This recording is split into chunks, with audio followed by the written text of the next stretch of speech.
करने वाले हैं फ़र्क विल, वुड और वुड हैव में। सबसे ज़्यादा बच्चों को कन्फ्यूजन होती है विल और वुड में, तो चलिए इसे समझते हैं। अब विल का मतलब क्या है? विल का मतलब आप सबको पता है कि फ्यूचर होता है कि जो काम आप करोगे, यानी जो आपने प्लान कर लिया है, आपको सर्टन है, श्योरिटी है कि आप वो काम करोगे।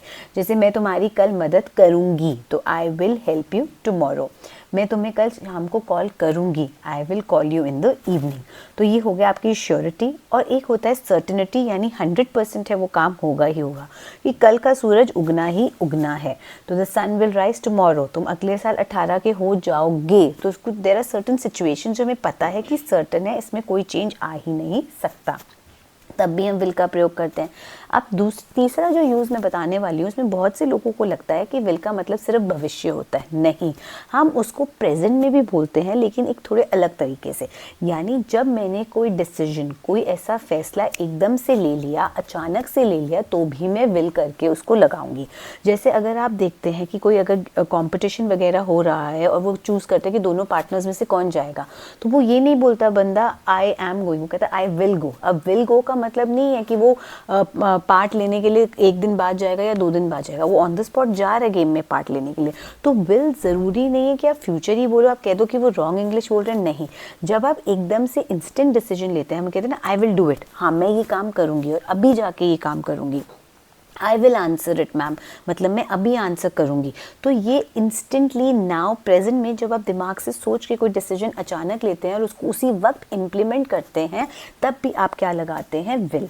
जैसे when you decide now and not before, phone is ringing, I will answer it, मैं आंसर करूँगी, तब आप उसमें काम लगाते हैं विल। तो विल फ्यूचर के साथ साथ प्रेजेंट में भी इस्तेमाल होता है, लेकिन उसी वक्त लिया हुआ फैसला जो आप उसी वक्त करने लगे हैं। ठीक है, ये तो हो गया विल। अब उसके बाद एक सबसे कॉमन कंफ्यूजन जो बच्चों को होती है वो होती है वुड में।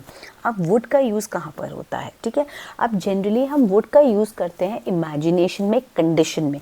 जब हम अपने लाइफ को लेकर, किसी भी स्थिति को लेकर कोई कंडीशन डाल देते हैं कि अगर ऐसा होता तो मैं ऐसा करती, तब आता है वुड।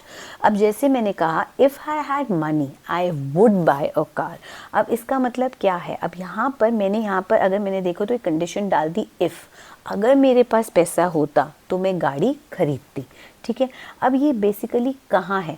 ये आप जब वुड लगाते हो, जब आप अकेला वुड लगाते हो, वुड हैव नहीं लगाते। बहुत से बच्चे कंफ्यूज हो जाते हैं कि अगर हो I would have done this, I would do it, तो दोनों में फ़र्क क्या है? I would buy and I would have bought, दोनों में फ़र्क है। जब मैं हैव लगा देती हूँ मीनिंग बदल जाता है। अब मैं खाली अगर वुड लगा रही हूँ तो इसका मतलब है मैं प्रेजेंट में अपनी एक ड्रीम की बात कर रही हूँ, अपने एक सपने की बात कर रही हूँ कि अगर आज मेरा वो सपना पूरा होता है, अगर मुझे आज वो अपॉर्चुनिटी मिलती है सपना पूरा करने की, तो मैं उसको करूँगी।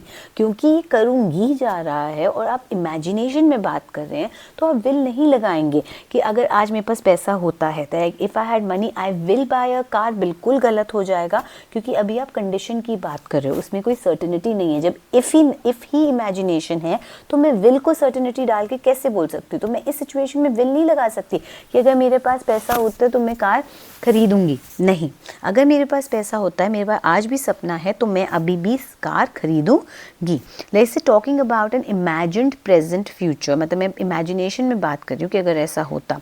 अब आपके पास आज भी पैसा नहीं है, बट वुड बता रहा है आपकी अभी भी प्रेजेंट ड्रीम है, प्रेजेंट सपना है कि आपको गाड़ी खरीदनी है, और अगर कोई आज आपको आके दे दे तो आप उसी वक्त जाके शायद गाड़ी लोगे। तो ये भी एक इमेजिनेशन में हम बात कर रहे हैं। तो यहाँ पे विल की जगह हम किसका प्रयोग करेंगे? वुड का, क्योंकि आप इमेजिनेशन में बात कर रहे हो, तभी आपका आ गया if. So if I had money I would buy a car, मतलब आज भी ये सपना आपका है। ठीक है, अब इसी की जगह इसमें साथ हैव लगा दूँ, वुड हैव। अब वुड हैव जो हो जाता है उसका मीनिंग थोड़ा बदल जाता है। अब देखो सेंटेंस आपकी इमेजिनेशन सेम है, if I had money, if I had money, I would have bought a car चला जाता है पास्ट में।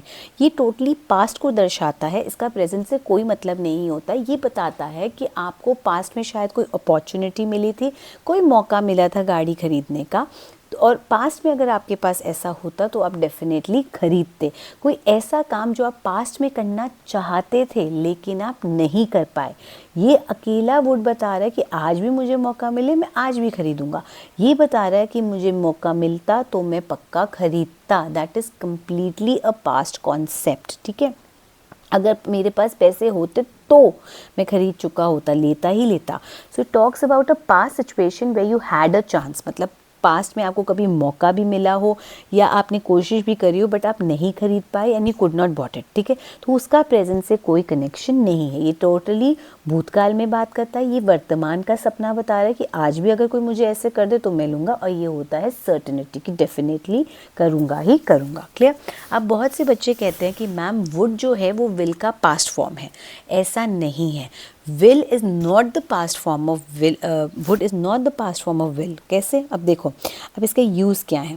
पहले तो जब हम बात करते हैं, जैसे अगर मैंने कहा, उसने कहा आई विल हेल्प यू, मेरी मदद करेगा। अब ये चीज़ें मैं उसके डायरेक्ट वर्ड्स बोल रही हूँ, एग्जैक्ट वर्ड्स जो उसने कहे, लेकिन मैं कहूँ वो कह रहा था, मतलब मैं उसकी बात को अगर रिपीट करूँ, ही सेड दैट। अब विल यहाँ पर वुड हो जाएगा। बात वही है कि वो तुम्हारी मदद करेगा, लेकिन ये इसको पास्ट नहीं दिखा रहा। ये सिर्फ एक रिपोर्टेड स्पीच में जब हम किसी की दूसरे की बात दोहराते हैं तब हम विल को वुड में कर देते हैं, तो इसका मतलब ये नहीं कि वो फ्यूचर का पास्ट हो जाता है। He said that he would help me. फिर दूसरी बात जो होती है हैबिट इन द पास्ट। अब देखो क्या होता है, इसका होता है यूज्ड टू का कॉन्सेप्ट। जैसे मैं कहूँ, जब मैं छोटी थी तो मैं बहुत रोया करती थी या मैं बाहर बहुत खेला करती थी। तो खेला करती थी तो I used to play a lot, I used to cry a lot. तो यूज़ टू किया करती थी, यूज़ टू का मतलब है मैं किया करती थी। आई यूज़ टू क्राई, मैं रोया करती थी। आई यूज़ टू प्ले, मैं खेला करती थी। आई यूज़ टू गो, मैं जाया करती थी। तो आप जब अपनी पास्ट की बात करते हो, जब आप कोई एक्शन रोज़ किया करते थे, रूटीन में किया करते थे, लेकिन पास्ट में और अब नहीं करते, तो उसके लिए हम यूज़ टू लगाते, तो उसी का ही एक सिनोनिम हो जाता है वुड। आप ऐसे कह सकते हैं, when I was a child I would play outside every evening. तो मैं ये काम किया करती थी, कोई some repeated action in the past. और एक वुड का यूज़ होता है जब हम किसी से पोलाइटली बात करते हैं कि क्या आप मेरी मदद करोगे, ठीक है। तो विल यू हेल्प मी तो बहुत ही डायरेक्ट है, मदद करोगे मेरी, लेकिन वुड यू हेल्प मी उसका पोलाइट फॉर्म हो जाता है कि क्या आप मेरी मदद करोगे, ठीक है। तो दोनों में फ़र्क है। विल बहुत ही डायरेक्ट हो जाता है, थोड़ा मैं कहूँगी स्लैंग हो जाता है जब आप अपने दोस्तों वगैरह से बात करो। वुड थोड़ा फॉर्मल हो जाता है, अपने बड़ों से बात करना जो आपसे पोजीशन में बड़े हैं या उम्र में बड़े हैं, तो उसमें हो जाता है, ठीक है। तो ये तीनों यूजेस हैं वुड के। तो इसमें कहीं पे भी वुड पास्ट फॉर्म नहीं है विल का, ठीक है। और अगर आप कंडीशन में भी बात करते हैं तो आप वुड का यूज़ उसमें कर रहे हैं जब आप इमेजिनेशन में चीज़ें बता रहे हैं कि अगर आज ऐसा हो तो मैं ऐसा कर लूँ, आई वुड डू दिस। अगर वो मुझे कॉल करेगी, मैं उससे बात कर लूँगा। तो आप ये नहीं बोलोगे इफ़ शी कॉल्स मी, क्योंकि आपने इफ़ लगा दिया। If she calls me I would talk to her, I will talk to her नहीं बोलना, क्योंकि आपने इफ़ लगा दिया है, ठीक है। अगर उसने मुझे कॉल किया होता तो मैं बात करती। If she had called me I would have talked. वो टोटली पास्ट में चला गया, बात ख़त्म हो गई, ब्रेकअप हो गया, कुछ भी हो गया, वो पास्ट की बात पास्ट में ख़त्म। वुड प्रेजेंट हो गया, वुड हैव पास्ट हो गया, और विल डेफिनेटली हो गया, जो काम आप कल करोगे या अभी इंस्टेंटली डिसाइड करते हो कि आप करोगे, ठीक है। आई होप ये कॉन्सेप्ट क्लियर हो गया हो। अगर कोई डाउट हो तो प्लीज़ कमेंट बॉक्स में लिखिए, और अगर वीडियो पसंद आई हो तो please like, subscribe and share ज़रूर करिए। Thank you.